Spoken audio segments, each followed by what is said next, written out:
के देखा है पाकिस्तान में बहुत मीठा खाया जाता है। अब बच्चा है जी मिठाई ले गया हो यार, है जी खुशी का कोई भी वलीमा लिया मिठाई यार, ਅੱਜ ਅਸੀਂ ਇਫਤਾਰ ਕੀਤਾ ਤੇ ਮਠਿਆਈ ਲਿਆਓ। ਮੈਂ ਕਿਹਾ ਯਾਰ ਸ਼ਹਿਰਾਂ ਦੇ ਵਿੱਚ ਅਗਰ ਇਫਤਾਰ ਦੀ ਰੇਸ਼ੋ ਵੇਖੀ ਜਾਏ ਨਾ ਤੇ ਉਹ ਮਠਿਆਈਆਂ ਹੋਣ ਹਰ ਮਿੰਟ ਬਾਅਦ ਉੱਥੇ ਇਫਤਾਰ ਹੈ। ਉਹਨਾਂ ਨੇ ਯਾਰ ਬੰਦ ਕਰੋ। ਅੱਛਾ ਉਹਨਾਂ ਲੈ ਕੇ ਆਉਂਦੇ ਚਾਹ, ਉਹ ਗਰਮ ਪਾਣੀ ਹੁੰਦਾ, ਵਿੱਚ ਉਹ ਨਿੰਮ ਦੇ ਪੱਤੇ ਹੁੰਦੇ ਜੇ ਪਾਏ ਜੀ, ਉਹ ਪੀਤਾ ਨਹੀਂ ਜਾਂਦਾ। ਲੇਕਿਨ ਉਹਨਾਂ ਨੇ ਹਰ ਪਾਸੇ ਨਾ ਅੱਛਾ ਸਾਡੇ ਪਾਸੇ ਇੰਨੀ ਮਠਿਆਈ ਹੈ। ਅੱਛਾ ਉਹਦੀ ਵਜ੍ਹਾ ਤੁਸੀਂ ਪੂਰੀ ਰਿਸਰਚ ਕੀਤੀ ਹੈ, ਤੁਹਾਡਾ ਬਿਜ਼ਨਸ ਨਹੀਂ ਨੋਟ ਕਰ ਲਗੇ। ਅਸੀਂ ਪੂਰੀ ਰਿਸਰਚ ਕੀਤੀ ਹੈ ਕਿ ਜਿੰਨੀ ਜਿਹੜਾ ਮੁੰਡਾ ਮਠਿਆਈ ਖਾਂਦਾ ਹੈ ਨਾ, ਜਿਹੜੀ ਮਿੱਠਾ ਜ਼ਿਆਦਾ ਖਾਂਦਾ ਹੈ, ਉਹਦੀ ਤਬੀਅਤ ਦੇ ਅੰਦਰ ਮਿਠਾਸ ਆਉਂਦੀ ਹੈ, ਬਜਾਏ ਮਿਠਾਸ ਪੈਦਾ ਕਰਨ ਦੀ ਨਾ ਦੂਸਰੀ ਵਾਲਾ ਕਿਹੜੀ ਜਦੋਂ ਵੀ ਵੇਖੋ ਕਹਿੰਦੇ ਯਾਰ ਮੇਰੀ ਤਾਰੀਫਾਂ ਕਰੋ, ਮੈਨੂੰ ਅੱਛੀਆਂ ਲੱਗਣ।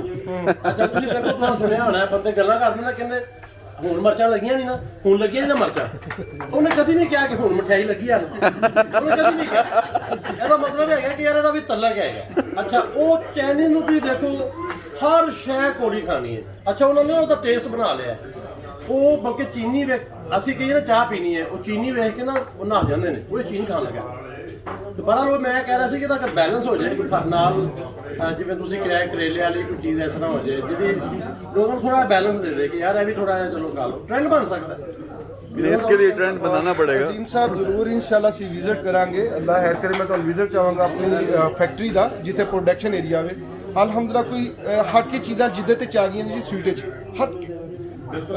मेरे ख्याल नाल शायद ही बहुत कम लोग ने जिन्हें अपनी लैबोरेटरी स्पैशल बनाई सी, लैबोरेटरी बनाई है, एक बकायदा सी फूड टीम बनाई है इंस्पैक्शन वाली, हर चीज़ दा चेक बैलेंस अलहमदुलिल्लाह माशा। बाकी तुसी अजीम साहब हो ना भी तुहाडा